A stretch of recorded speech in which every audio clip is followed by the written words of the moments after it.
Fabulous. I'm gonna start recording now. So no more off-color jokes, no more April Fool stuff. This is serious business. Make sure you got your coffee or tea or whatever you're drinking. So serious.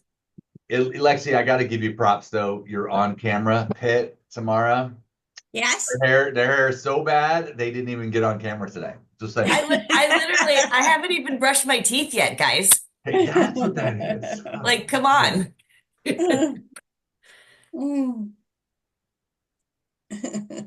All right. For real this time. Assumables. I'm going to give you guys free reign today. Questions, ideas, ask me anything. If you don't ask me anything, then I'm just going to rant and rave a little bit. What I get asked all the time, Gary, is people see it, right? They see assumables. They kind of like, and then they're like, well, how do you actually use it? How do you market it? Yep. You know? And so they're uncomfortable marketing it because they don't know how to like do a search for somebody or really like, okay, if my client says, yeah, I want an assumable of this type, how do I find it, right? Yep. Is that what you kind of see as the biggest hurdle? No, actually, I agree with you. That is one of the hurdles. I actually think the biggest hurdle is what most of us have issue with, which is, where's it at? Picking up this heavy thing right here. We need two hands to grab and calling the agent and saying, hey, I see that your property has an assumable loan on it. Can we have a discussion about that? That actually is what I think is the at least equal to finding them. So what does that discussion sound and look like? Give me that discussion. Yep, absolutely. So mine's probably a little different than you guys because my first thing out of my mouth is I'm an assumable expert and I'm going to walk you through this process. And I think for the standard agent, majority of agents out there is, hey, listen, I've been taking some classes. I've been watching a bunch of videos. My team, my company has some information that they've been sharing with us. And I'm doing some research. I'm doing some due diligence. And I see that your property has a VA, an FHA, a whatever type of loan on it. And I'd like to know, what do you know about assumable loans? And I'm leading out and just saying, hey, what do you know? Because there's some agents that are like, it's not assumable. I don't know what you're talking about. I don't know where you got that information. And that's a very possible solution or answer that you're going to get from some agents. You will get other agents that say, you know what? I have actually been doing some research as well. It has come to my attention that it is a VA loan and it is assumable, but I don't really know what to do.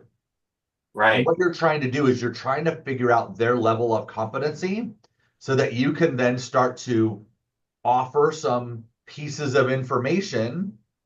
Or if they're like, just shut down and listen, if I could get one of my folks in my office that's an assumable specialist on the phone with us, would you be willing to at least have some dialogue so we can get maybe find out if this really does work for my client? And you're going to find some still are going to say, no, you're crazy. I don't want nothing to do with that. And so there's probably a list of bullet points that are probably the biggest issue that most agents don't understand. And I'm going to give you guys these as notes. And I want to make sure I'm recording because I've had to do this like 3 times is rewind my talk and then go, oh crap, I forgot to record. So first and foremost, every single FHA and every single VA and every single USDA is assumable, right? They are. Michelle, you're on mute.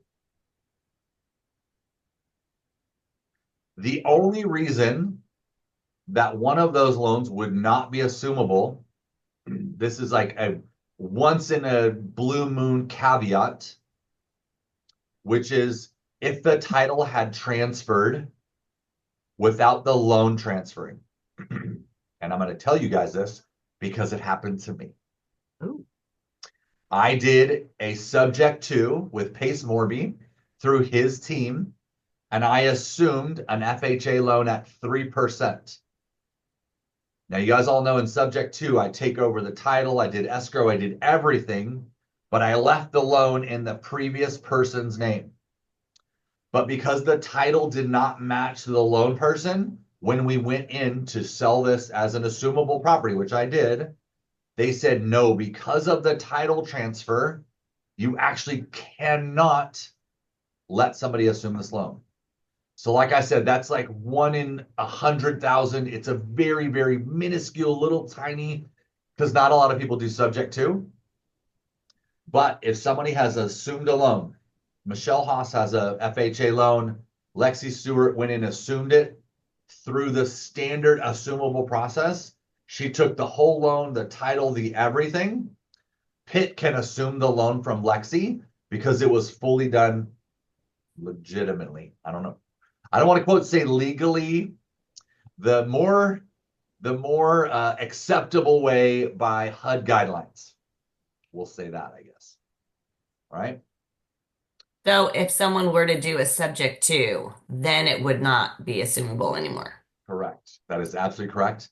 And the reason I know that is because I had to spend $38,000 to buy my buyer's rate down to get it close enough to the 3% interest rate without the FHA payment. So I know that because I took a $38,000 hit to learn that Wow. and be able to share it with you guys. Why It's did you so have to generous take it? of you. What was that, Tamara? Why did you have to take the hit?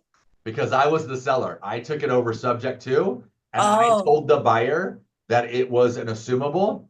And that buyer was like, I'm going to get this 3% rate and it's going to be amazing. And so I falsely advertised, just I didn't know the loan was still in place. And she went and got an attorney. So I paid the Oh 38 grand. gosh. Oh, wow. So Yeah. one of the, like I said, as you're going through these questions with people, I would say I looked at the tax records and I see that it's FHA, VA, USDA. It's my understanding through my training and coaching that I'm getting from our office, from our team, that this looks like an assumable loan. Is your buyer, is your seller willing to consider that? Because I'm looking at the information and I look like you guys have a 2.89 interest rate or 2.75 or 3.2, whatever it is. And that would really help my buyer to be able to buy this house. And they have the down payment, they have the gap funding. Would you guys be willing to consider that? Well, I've heard that they take months upon months upon months upon months to do. And you're right. You know what? Normally, and I would then respond is, I have heard the same thing. Our team, our company, the education that I'm getting, we actually use a third-party servicing company that the buyer is going to pay for. Now, keep in mind, you guys can negotiate that buyer paid, seller paid, split in half, just like escrow and title and everything else. I tell my buyers, you're buying a 3% interest rate. You can pay this $1,800 to get yourself $800 in savings or $500 in savings for the next 25 years. So $1,800 is nothing for you to buy that rate. So I always put it on my buyer side. The two I currently have going, buyers are paying both fees. All right.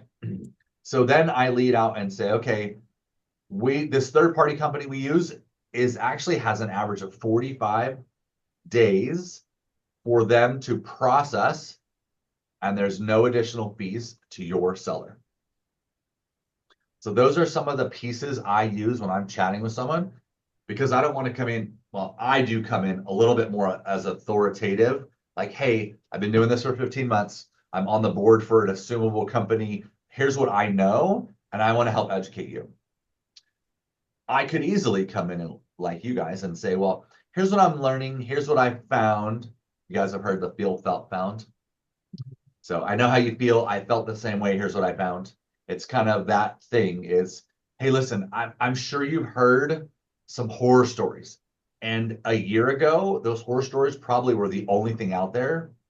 But there are people that have started different companies. There's a lot more education in today's market. And this is something I think that would help be beneficial to my buyer. And I think it's going to be beneficial to your seller because you've been on the market for 100 days and you haven't sold yet. I think I could bring you a great offer. So those are some of the things that I say. And like I said, for me, it's just building dialogue with the listing agent. You know, sometimes you're going to get that agent that's like, I don't want anything to do with this. We've been on the market 4 days. I've got 20 showings. We're probably not going to deal with you. And that's fine. You're going to get that from time to time. And that's where it's going to come down to, can you build a relationship? Can you pick up the phone and ask questions and engage them? Keep in mind also, this is a great opportunity as you're building that relationship for future things. Should you wish to go back to that person and say, hey, wasn't that a great transaction? This is what my company offers. This is how we train and coach. Would love to share with you what we're doing over here. Get you involved in some of our training coaching for assumables and things like that. What questions do y'all have so far? Pitt left us. Chump. Well, I don't have any, but I have to go here. I have a 10 o'clock. No worries, tomorrow. It was nice to see you. Yes, you too. And thank you for all the information and taking time for us. You got it. So, Lexi, Michelle, what kind of questions, what kind of engagement do you guys have based on kind of what I'm sharing with you? I'm trying to think. I haven't seen any. Well, you did take your first sip of coffee, so you just need a I'm couple more I'm chugs, trying to get couple my more brain to full start swigs functioning. to let the caffeine fully engulf your system. Yeah, thank you. I appreciate that. I've had 3 sips.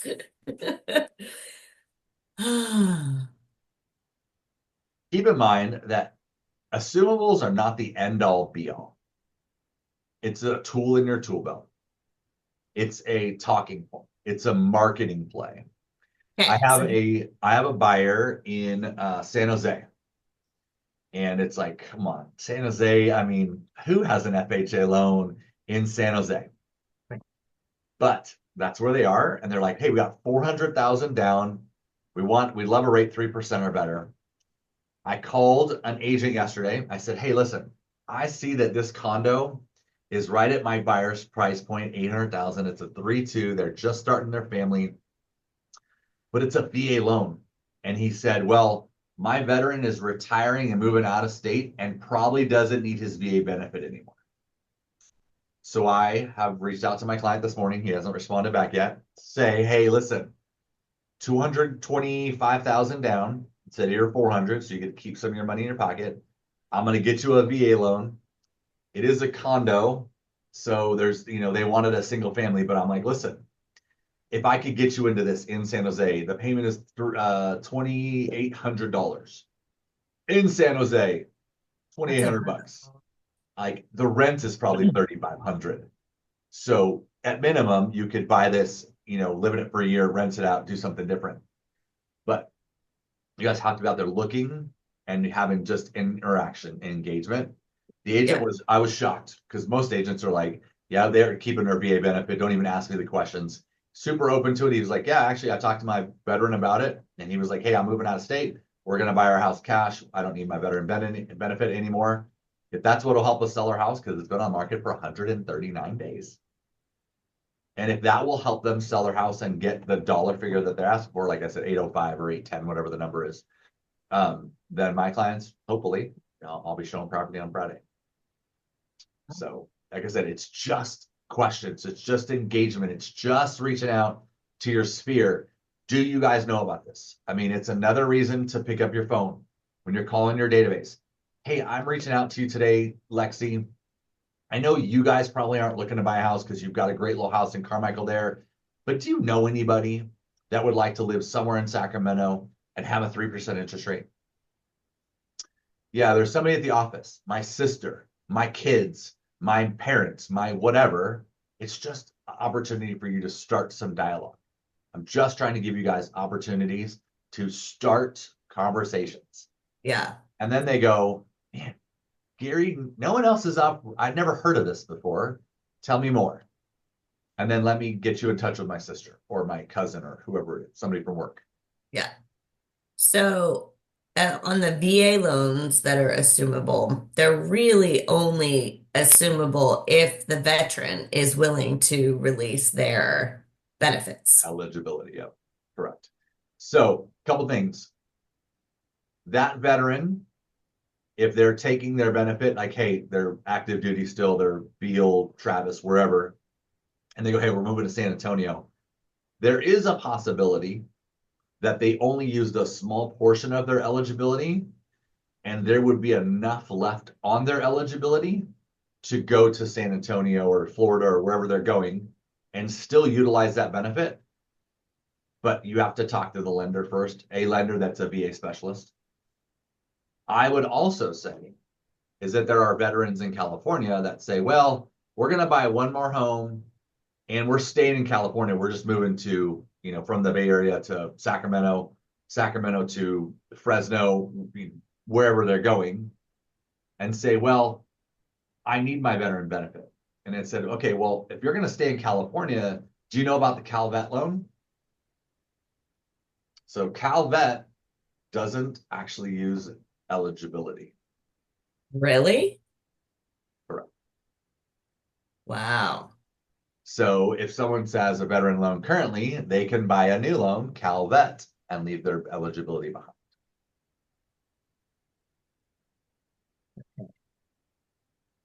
This is why you come. Education. To learn these cool little tidbits.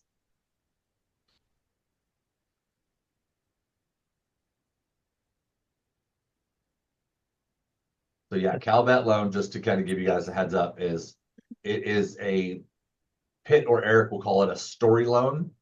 It doesn't really require credit score. It has some interesting things that they will allow. We have one right now. Eric's looking at they had a default or late 6 months ago, and they can't refi anywhere.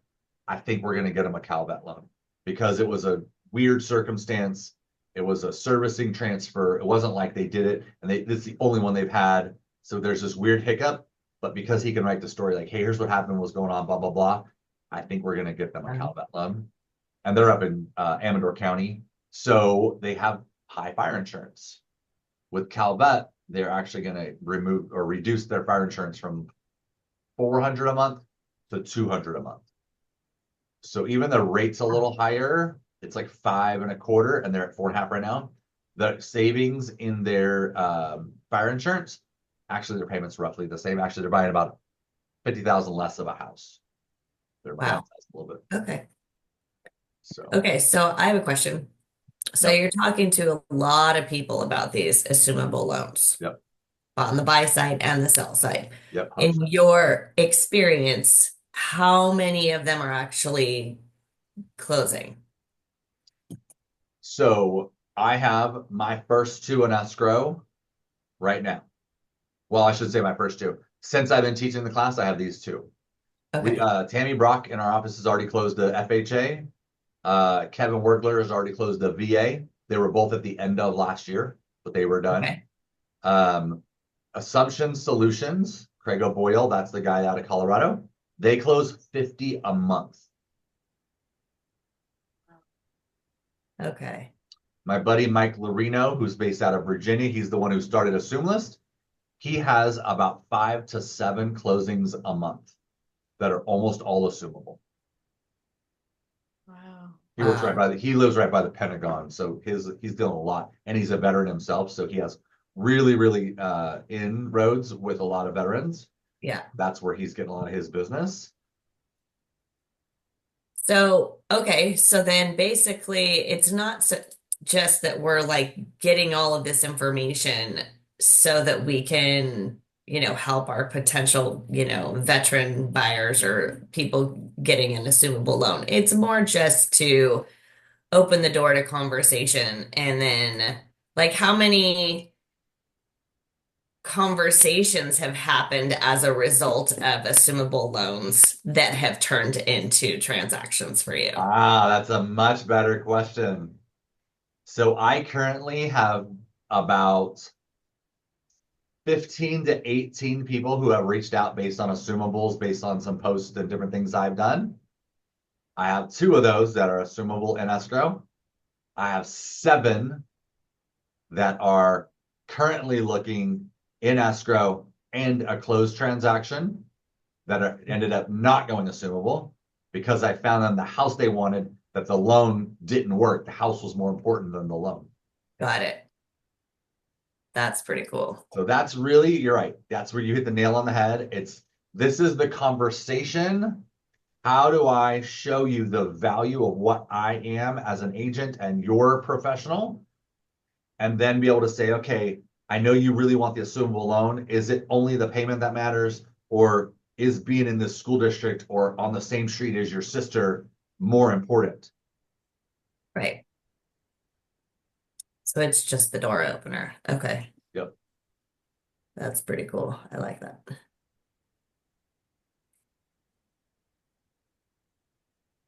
Michelle, I see you nodding. I see you smiling, yet you haven't said anything yet. What questions you got? I'm just absorbing anything I can at this point, and my husband and I are looking at buying a rental in Texas, and I don't want to be an agent in Texas for one transaction, so I'm just asking an agent who is kind of a family member. She's related through marriage, but so I'm working with her. I felt okay working with her because I can kind of double check everything that she's doing. So she's brand new. And so I talked to her about assumable loans. And right away she said to me, "Oh, well, let me ask my broker." And I says, "Okay, ask your broker if you want." So she comes back to me and she's basically describing subject to. And I'm just like, yeah, I see how you got there, but and then I was trying to tell her a few things, and she's like, "Oh, that's not what my broker said." And I'm just like, "Yeah." Yeah.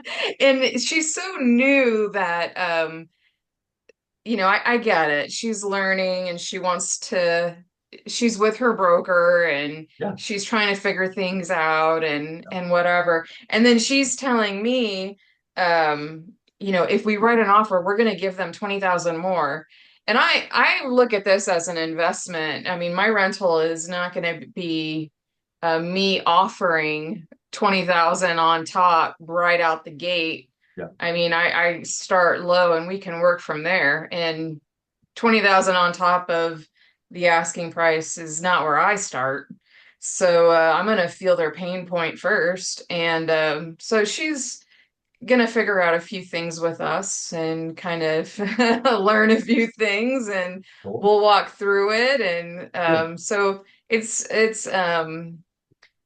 in my eyes, it's a little delicate just because I want to treat her with respect. Yeah. And also, it's room for both of us to learn and grow.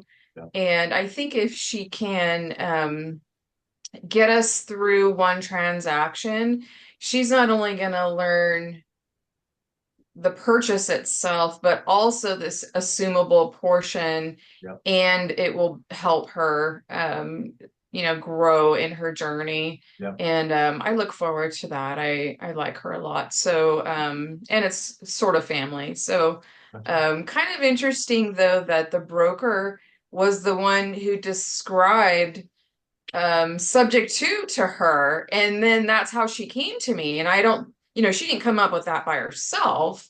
Most likely. And I just thought, boy, this and she's like at Remax, or like she's at one of the big boys. She's not at some boutique thing. So I'm sure they have a good system in place for her, Yeah. but maybe the broker is the one who maybe got a little confused about it, or she didn't quite know, or I don't know what happened, but I think that getting this kind of education out there would help more and more people, and we just don't even realize it. I think there are so many agents, and I mean, you were describing already agents and lenders that they don't really want, they don't really know, so then they don't really want to do it. And and I can already imagine what this kind of broker tells clients about it.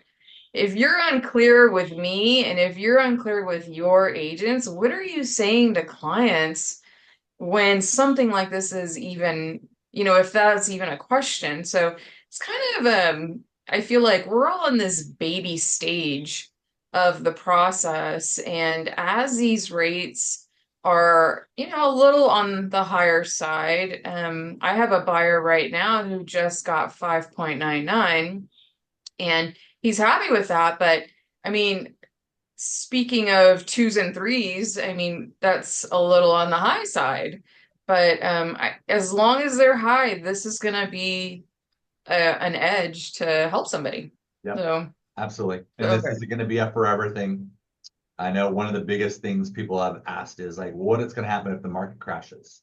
What happens if there's a 20% dip? And I'm like, well, in my opinion, there's a 20% dip. These are going to be even more important because I'm not going to need this $200,000 a gap.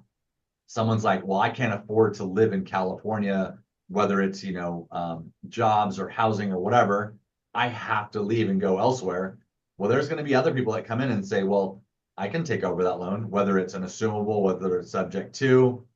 And my lady who's in Vallejo, same thing. This lady paid $515 for the house. The seller we're buying from paid $515 for the house. My client's buying it for $489. She is taking over the loan at 470-ish. I can't remember the exact numbers, but it's at 3%. And we ran the comps, and she said, my client said, well, Gary, it's probably only worth 450 based on the comps. And I said, you're right. It probably is. And at 450, at your 6% or 6.25%, you're paying it's $3,800. And I'm getting you a little bit higher price. So you're paying a premium to get your 3% rate, and your payment's $800 to $900 less. She's literally buying her house for $2,900 a month, about $30,000 down, 32. She's gonna rent out one side for $1,700. Her payment is now $1,200. there you go. That's so brilliant. That's that duplex you were telling us about. Well, yeah, I just was working on the HVAC stuff this morning. Because we got a couple great. little things on the report, but she's like, I'm not gonna back out. Like, this is the best deal. I'm like, and like, Right. even if this is just I'm gonna live here for a year, and then I'm gonna move on and buy something else. I'm gonna now have something for my retirement. Her friend is the next door neighbor, and she's gonna be renting too. So you get to live next door to your best friend, So rad. helping you pay your mortgage. You get your first tax break ever because she's never owned a home before. So you get all the tax breaks. You're going to have all this opportunity. And in a year, you're going to be able to say, I'm ready to buy something else, my next duplex. Well, cool. After a year, you can buy the next duplex. And I'm going to be right there to help her out. Let me tell you. There you go. Yeah. Yeah. Super cool. Yeah. Work smarter. I can't wait to do the story. We did our inspections last Wednesday or Thursday, and her friend was taking pictures, had me go up there and shake her hand and, do all this stuff. And I'm like, I can't wait to do that and be able to share what her and I on screen and be able to say, listen, and I got to be careful because I don't want to share too much, but I want to be able to say, hey, listen, she's getting a 3% interest rate. If she would have bought this house in today's market, 6%, payment would have been way up here. Her payment's way down here. I don't want to tell everybody what her payment is. I can say, hey, she got a 3% rate. That's kind of cool. Yeah. But I don't want to say her payment because I don't want to share all her business. Yeah. But you can share how much money she's saving. That's what I was thinking. Yeah, I On think her I can monthly say payment. without saying here's what your payment is. I'm gonna be like the savings are $600 to $800 a month for the rest of her loan, which is going to be $200,000 in savings over the life of this property she's going to own. That's so awesome. Something like that's going to be a cool story to tell. That's a really good story to tell. Yes, it is. Yes, it is. What else you got, ladies? I don't know. I met with a agent in Miami that I'm very excited about. But I think that what he does is more like distressed properties, Pace Morby style. Yep. So we have Mastermind today at 12:30. That is actually on distressed. And we're probably going to talk about subject to a little bit. Be there. So I'm excited. Yep. Okay.